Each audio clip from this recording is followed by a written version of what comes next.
Selamat malam semuanya. Ya, ini F-Talk edisi 18 Agustus 2024. Seperti biasa, malam ini kita akan memberikan update market IHSG dan juga membahas ide-ide yang masuk di kolom komentar F-Talk edisi terakhir. Oke, sebelum saya mulai, silakan bagi Anda yang belum subscribe, silakan subscribe, dan yang sudah merasakan manfaat dari F-Talk, dukung kami dengan klik like.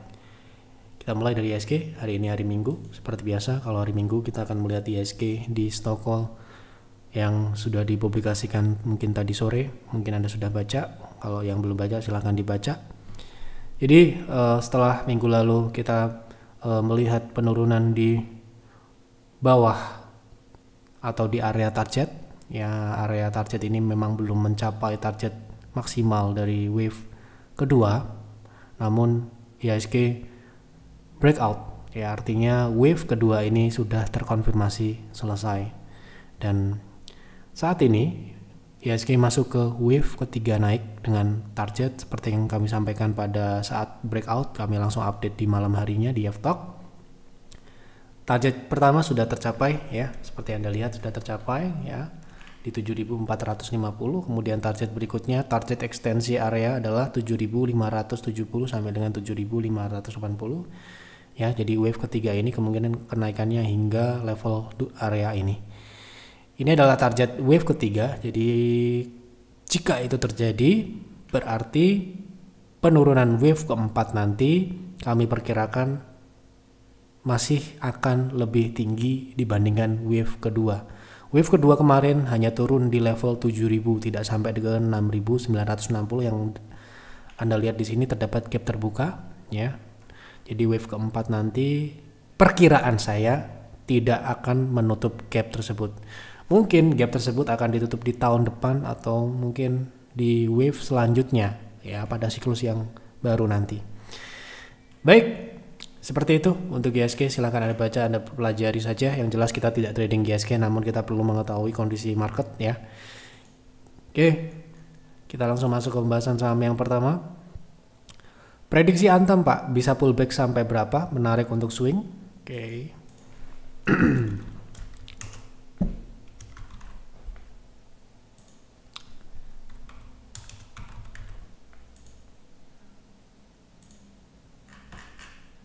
Baik, jadi saat ini Antam pullback seperti halnya pullback pada awal tahun kemarin, ya. Sekarang ini kita akan lihat potensi pullbacknya ini menarik atau tidak untuk swing, ya, dimana target turunnya di 1150 itu belumlah tercapai. Artinya ini adalah proses pullback, ya.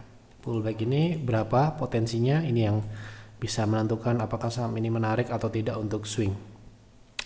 Target pertama di 0,3 yaitu di 1450 itu sudah tercapai, itu target satunya, ya, target DCB.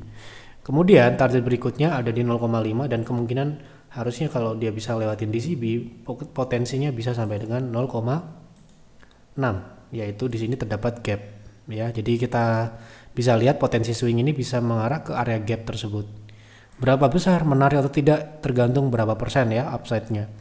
Nah ini, ya, jadi potensi ke 0,5 itu sekitar 4% di 1520. Jika naik ke 0,6 yang itu adalah di area gap dan mendekati resist downtrend line itu sekitar 9%. Jadi ya menarik atau tidak tergantung dengan Anda, tapi kalau di kami ini kurang menarik, ya, untuk harga saat ini. Agar menarik, ya, semoga besok terjadi penurunan dulu di 1420. Jadi misalkan kita melihat sebuah saham itu sudah naik dan kita kalkulasi ternyata upside-nya itu sudah tidak memenuhi syarat, kita akan mencari level entry yang memungkinkan secara teknikal dicapai dan itu menarik atau tidak, gitu, ya.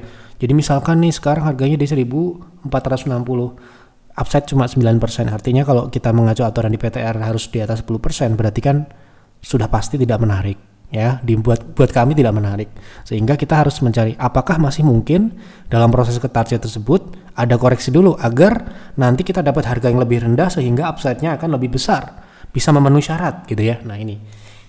Nah kalau agar upside-nya ini menarik sesuai dengan aturan PTR, sekali lagi ini menurut kami, ya, itu di 1410 sampai dengan 1390.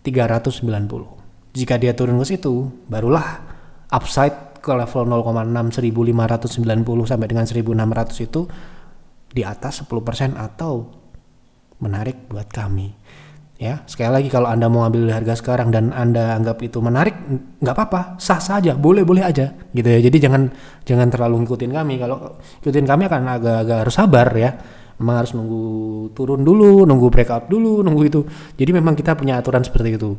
Jadi kalau ini apakah potensi naik? Ya, potensi naik. Misalkan dia tidak turun ya kita tidak ambil karena tadi tidak memenuhi syarat tadi ya.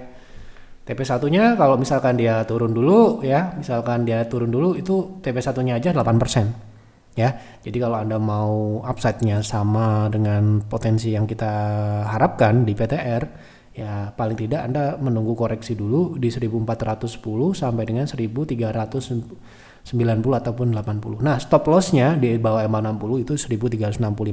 Kalau Anda ngambil sekarang, risk-nya berapa persen itu ya. Jadi ini yang harus juga dilihat loh ya. Jadi jangan sampai kita beli saham itu karena cuma profitnya besar, wah tapi nggak tahu risknya ternyata juga sudah besar gitu ya. Nah kalau kita beli di harga sekarang itu risknya sekitar risk terhadap technical risknya itu adalah sekitar 7%, 6%-an. Dia 7% lah, 7% lebih. Itu 1350 ya. Yang mana yaitu tadi seperti yang saya sampaikan tidak sesuai dengan syarat-syarat, memenuhi syaratnya direkomendasikan oleh private trading room. Oke, gitu ya. Jadi Anda boleh saja ngambil sekarang risk 7%, nggak apa-apa, upside-nya 9%, nggak apa-apa. Masing-masing orang punya selera sendiri, punya profil sendiri-sendiri, nggak harus sama dengan kami. Jadi kita cuma menyampaikan berapa persen yang menarik atau tidak, itu penilaian masing-masing lah. Oke, gitu ya. Apakah kenaikan GJTL? Sebentar. Apakah kenaikan GJTL saat ini mengkhawatirkan? Karena dilihat dari candlenya mulai 6 Agustus selalu naik. Kemudian apakah GJTL bisa breakout dari harga 1270? Kenapa khawatir? Tidak perlu khawatir kalau Anda trading, karena ada stop loss, ya kan? Nah ini sudah breakout. Apakah tadi pertanyaannya apa? Apakah bisa breakout dari 1270 dengan adanya di sini pembentukan high low, walaupun ini sangat tipis, ini memberikan indikasi bahwa kecenderungan dari technical itu terjadi sedikit perubahan mengarah ke akselerasi, atau misalkan dia konsolidasi, dia akan mulai masuk ke fase trending, uptrend gitu ya.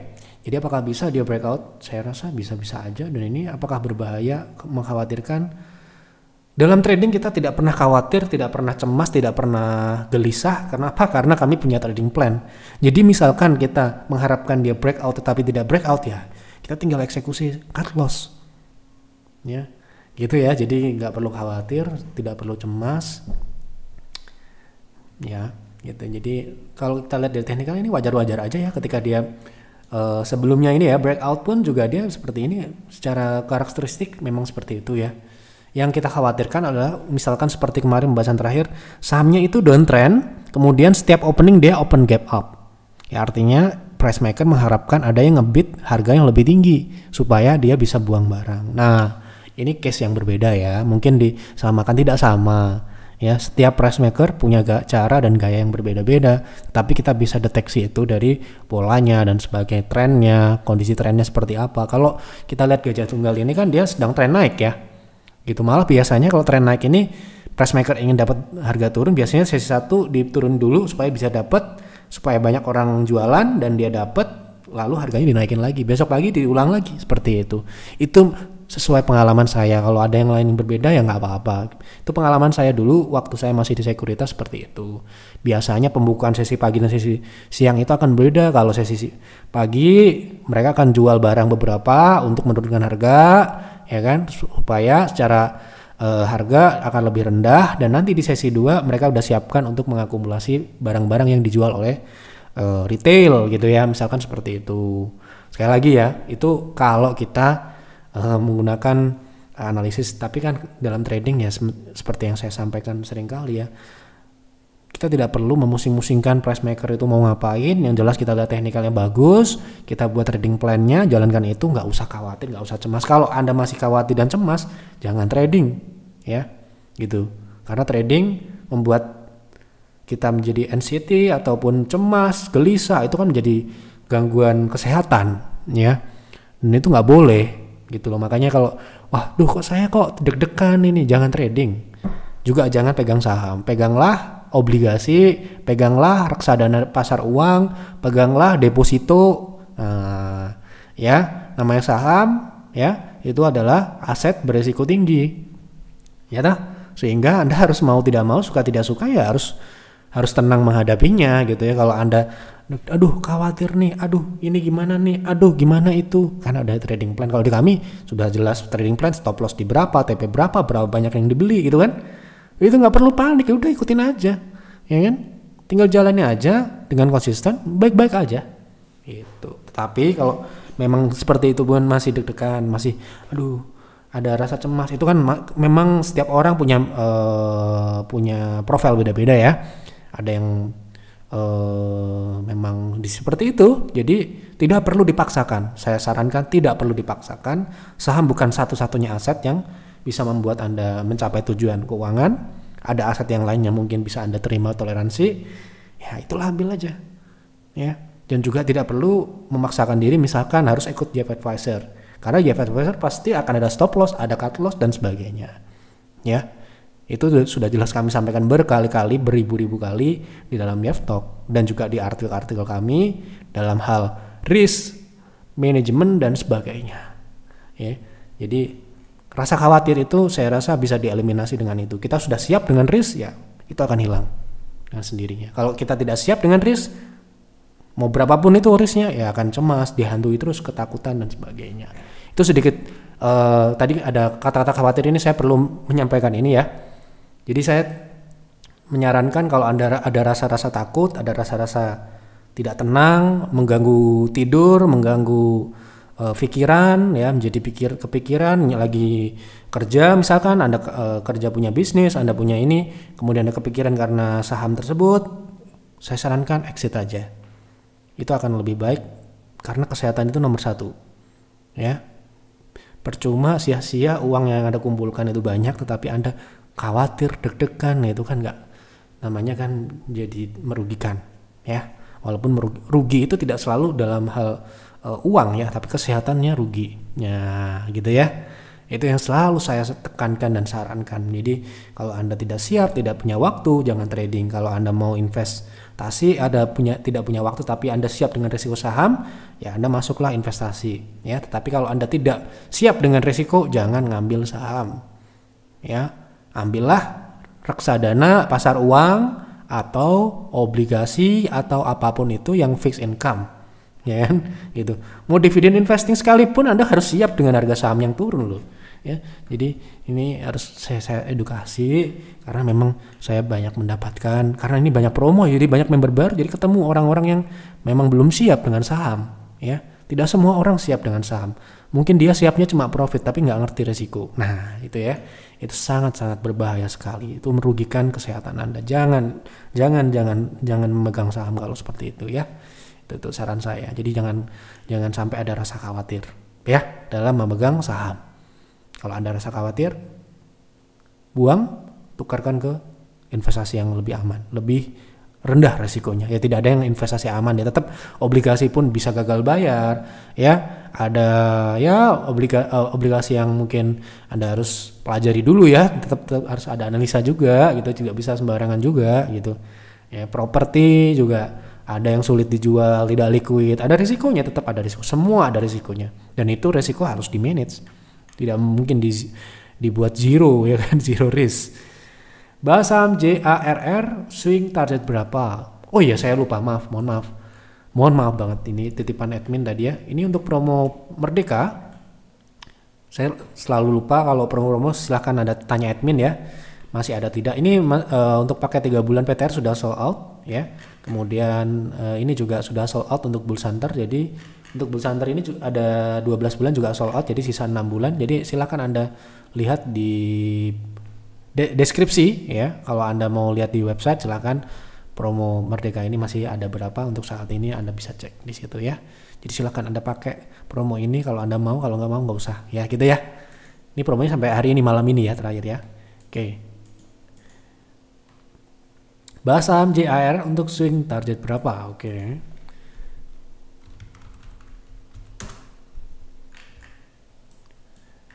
Oke, kita lihat dari secara teknikal dulu posisi saham ini saat ini dalam tren apa gitu ya. Kalau kita lihat dari jangka pendek, saat ini mulai swing ya, swingnya mulai berjalan naik ya, konsolidasi dari bottom ya, terlihat ini membentuk bottom, dan ekspektasi kita juga memang harus juga dijaga ya, karena saham ini relatif konsolidasi dalam jangka menengah. Konsolidasi yang mana? Yang ini ya. Nah, ini konsolidasinya, ini cukup lebar ya, jadi kalau kita mau ya mungkin bisa-bisa aja, tetapi ini juga volumenya agak-agak kadang ada kadang nggak ada gitu ya. Nah, kalau kita mau mungkin beli 1000 2000 lot mungkin agak sulit gitu ya, tapi nggak tahu, harus akumulasi dulu mungkin. Nah, kalau kita lihat dari target DCB gitu di 300 ya, jadi kalau dia breakout EMA 60 gitu kan, itu target terdekatnya di 272 270 itu 7%, kemudian target berikutnya di 298 sampai dengan 318% ya gitu ya.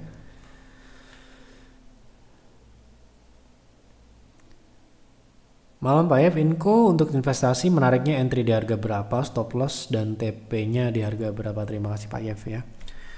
Sebelumnya saya sudah sering kali membahas, mungkin belum nonton, saya ulangi sedikit ya.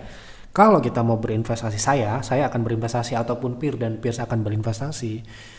Investasi kita itu kita harus lihat dari fundamental. Fundamental Inco itu adalah komoditas nikel.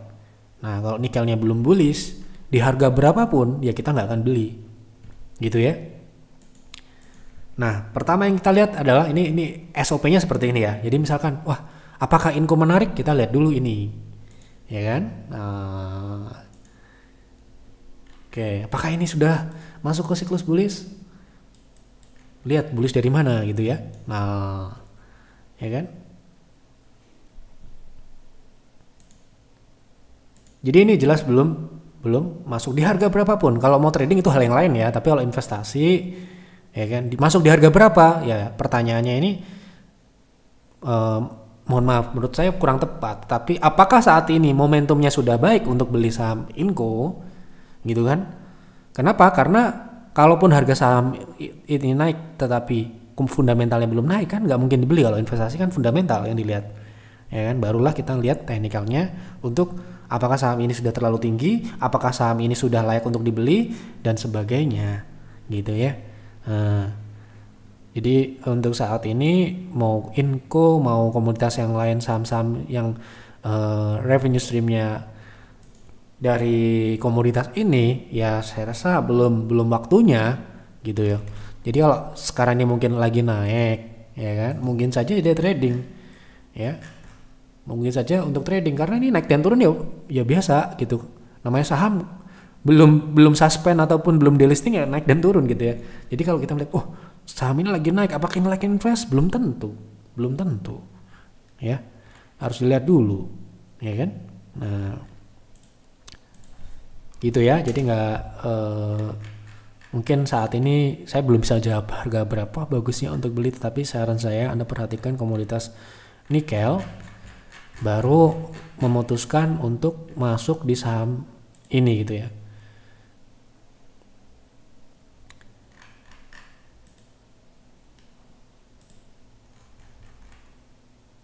Nah ini ya, kita ambil contoh peers invest di Inco. Wow, kita pernah invest di Inco, pernah nih ya.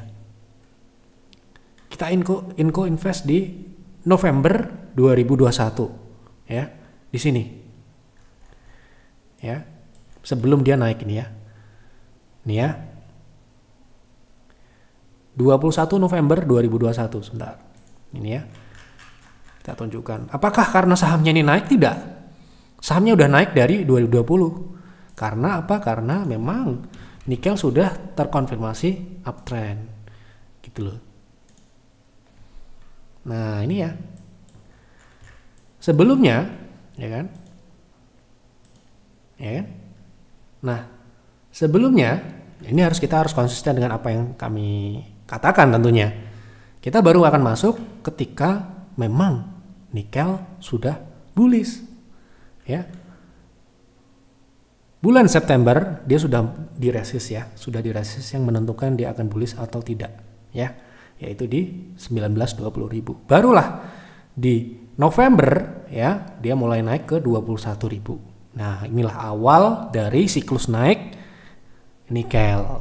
Barulah kita meluncurkan yang namanya rekomendasi beli saham Inco, ya kan? Untung atau tidak, ya kan? Nah, Anda bisa cek di laporan kinerja. Ini sedikit edukasi ya, jadi tidak sekonyong-konyong. Wah, apakah sekarang ini saham ini bisa dibeli? Tergantung dengan kondisi dia punya fundamental gitu loh. Ya, rekomendasi seperti ini. Nah, kita perkirakan saham ini setelah kita beli di 4.800, saham ini dalam jangka menengah panjang akan mengalami kenaikan ke 6.150 sampai dengan 7.000, 8.000. Kena atau tidak gitu ya pertanyaannya. Nah, gitu loh.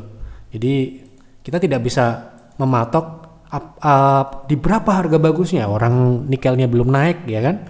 Nah, setelah kita masuk di November ya kan. Anda lihat ya, inilah chartnya.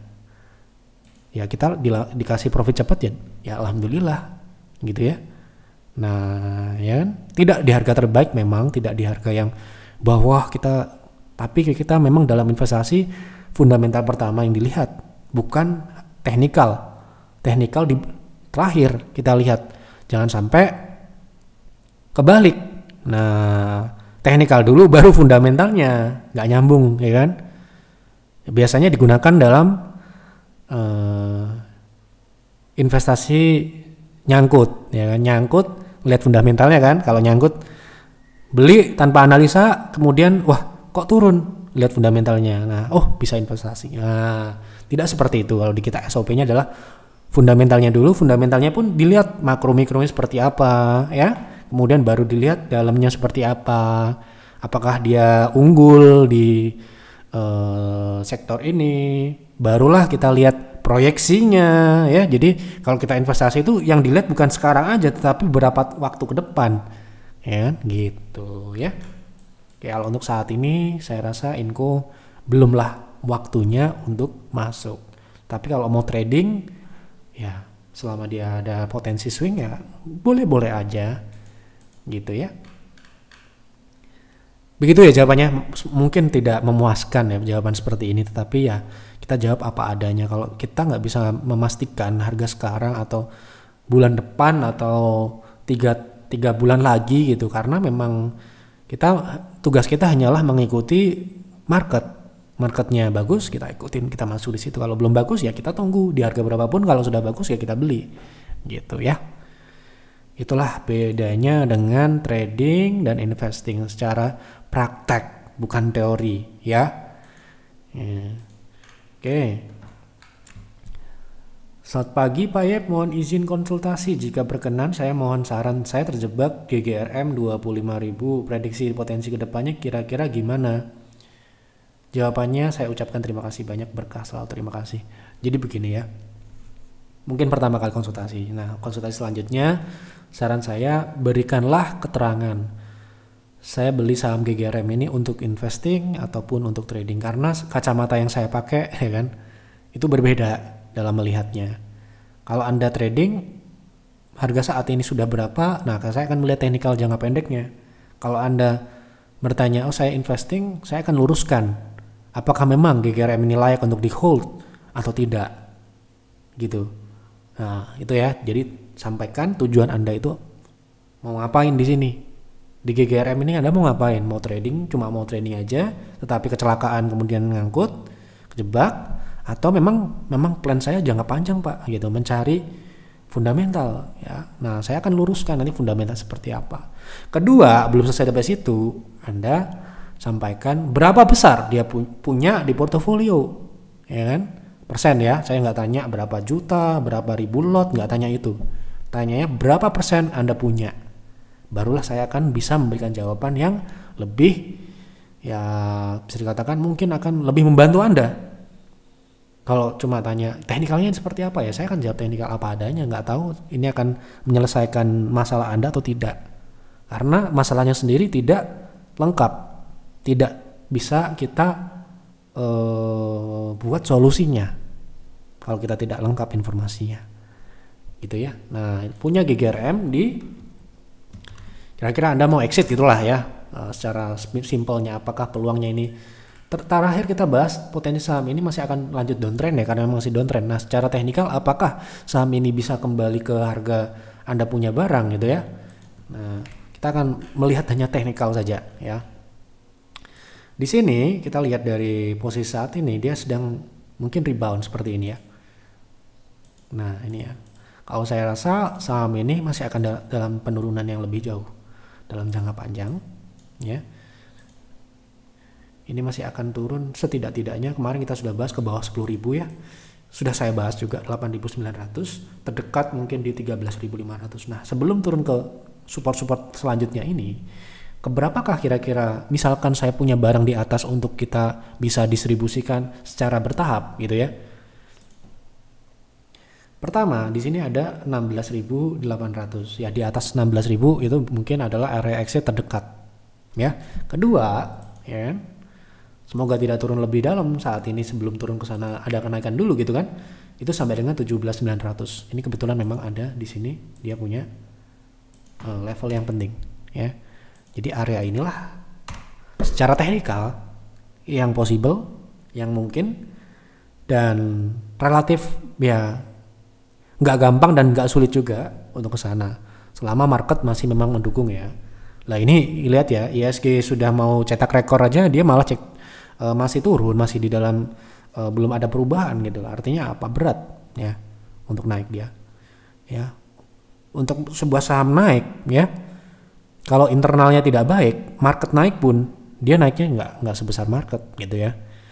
Jadi memang seperti itulah ketika kita mungkin berinvestasi, kita harus benar-benar tahu ya bagaimana fundamentalnya. Nah, jika fundamentalnya baik, kita nilai baik, kemudian harga sahamnya turun, ya kita bisa beli, bisa tambah. Tapi kalau kita kecelakaan, kita belinya asal-asalan, sebelumnya nggak tahu cara analisa, kemudian sahamnya apes turun, kan ada yang bejo juga ya, orang beruntung beli asal-asalan naik, ada juga seperti itu. Tapi kan itu kan bisa dikatakan tidak bisa berulang. Nah itu ya bisa dikatakan ya kita harus perbaiki, jangan sampai terus menerus gitu ya. Kalau kita salah ya kita harus jadikan itu pembelajaran yang mungkin sangat-sangat penting buat kita. Apakah di peer dan di peers nggak pernah mengalami rugi yang besar? Pernah.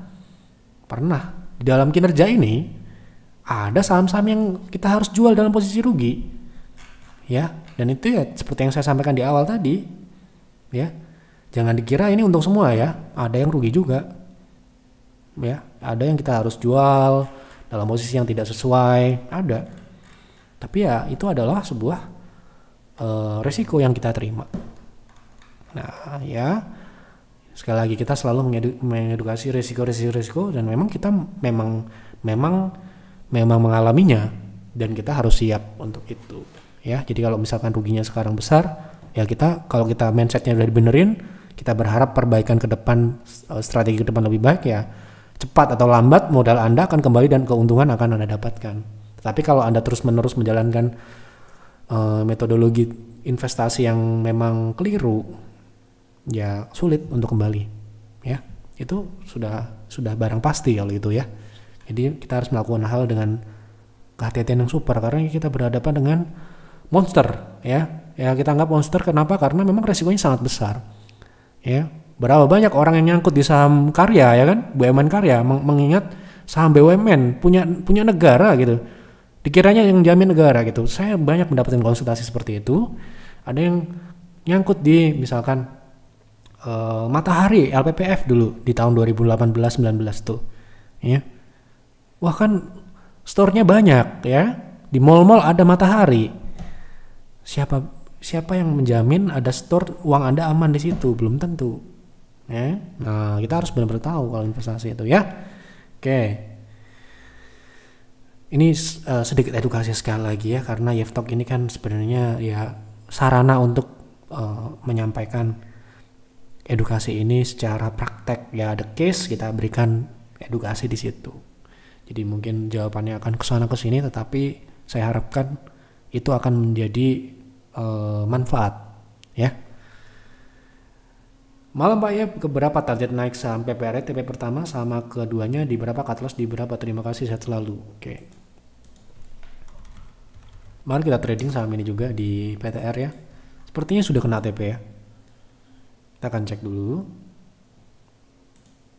Targetnya sesuai dengan yang disampaikan di PTR ya. Mungkin sudah kena semua ya target kita. Salah satu saham yang sangat cepat kita dapat profitnya ya. Kita beli kemarin belum lama tanggal 13 Agustus di 73, kemudian ini targetnya di 90. Oke. Sudah kena apa belum? Oh belum. Kemarin naiknya ke 89, satu tik lagi ya, satu tik lagi. Itu pun sudah berapa persen tuh naiknya ya. Kita beli di 70. Kita beli tepat di hari yang ketika itu naik. Bukan kita yang goreng ya, bukan ya. Jadi jangan dikira kita yang goreng. Ya, ini sudah naik sekitar 20%-an. Ya, jadi untuk beli sekarang ini mungkin pertanyaan mau beli, saran saya jangan. Ya, kenapa? Karena ini kalau dibalik ke bawah ya besar risikonya. Karena ini risikonya sudah nggak masuk. Kita beli di 73-72 ini karena memang risknya masih sangat bisa ditoleransi 5%. Ya, gitu. Kalau udah naik ke situ di atas 80 tentu saja sudah ketinggian buat kami ya. Oke. Sudah saya jawab semua ya. Kalau kita pelajari itu ya, saham itu sebenarnya adalah aset yang sangat memungkinkan untuk kita membuat kita, ya saya nggak bilang gampang, tapi sangat memungkinkan untuk uang kita bisa tumbuh sangat cepat sekali ya. Contohnya ini ya. Akan tetapi ketika Anda masuk ke market di pasar saham ya, investasi ataupun trading saham, yang perlu harus Anda tahu, saham itu aset berisiko tinggi. Anda tanya ke siapapun, guru besar manapun, profesor siapapun ya, risk besar artinya harus di manage ya, harus dibatasin. Jadi kalau saya mau saham yang nggak mau cut loss, jangan beli saham ya kan. Kita beli sebuah saham, kita harus siap dengan cut loss, harus siap. Kalau tidak siap, apa akibatnya? Ya nyangkut, kejebak dan sebagainya. Itu ya. Jadi saham itu sangat mungkin melipat gandakan uang Anda dalam waktu yang singkat. Iya. Tapi di balik itu, Anda juga harus ingat, uang Anda juga bisa ya Anda isi sendirilah. Nah, tuh ya. Anda mau sekolah dimanapun, di Harvard dimanapun, pasti mereka akan bilang high risk ya. Ya Anda boleh buktikan dimanapun, saham apapun, semua itu resikonya besar. Jika Anda tidak batasin, ya kan? Makanya kalau ada yang bilang stop loss itu sesat, wah, monggo aja Anda mau nggak pakai stop loss, monggo sampai kapan Anda mau di situ? Kalau uangnya terbatas seperti saya ini, duitnya sedikit, kalau nggak di cut loss ya kita nggak bisa ngambil posisi yang lain, ya kan? Nggak bisa trading lagi. Gitu kan ya. Itu ya, semoga dapat memberikan edukasi yang baik untuk Bapak Ibu semua. Tetapi kami tidak pernah meminta Anda untuk percaya semua apa yang kami sampaikan. Silahkan Anda buktikan sendiri, silahkan Anda cari literasi yang lain, pelajari, mau itu dari manapun. Sekarang ini sudah sangat mudah Anda dapatkan. Tetapi apapun yang saya sampaikan di Yeftalk ini, saya jamin itu adalah hasil dari experience saya yang saya jalani sejak dulu sampai sekarang, melayani orang-orang, melayani member-member kami yang baik itu yang memang sudah expert ataupun yang masih newbie, masih pemula, kami akan mendapatkan feedback yang besar di situ, dapat experience orang juga. Nah, itu kita sampaikan di forum Yeftalk ini ya. Kita harapkan yang nonton itu juga mendapatkan tambahan ataupun sedikit permulaan untuk Anda bisa ada memunculkan rasa penasaran untuk mempelajari saham ini dengan lebih mendalam lagi ya. Itu saja yang dapat kami sampaikan di Yeftalk malam ini. Terima kasih untuk Bapak Ibu yang sudah menonton, sudah mendukung kami dengan klik like, dengan subscribe. Selamat malam dan selamat beristirahat.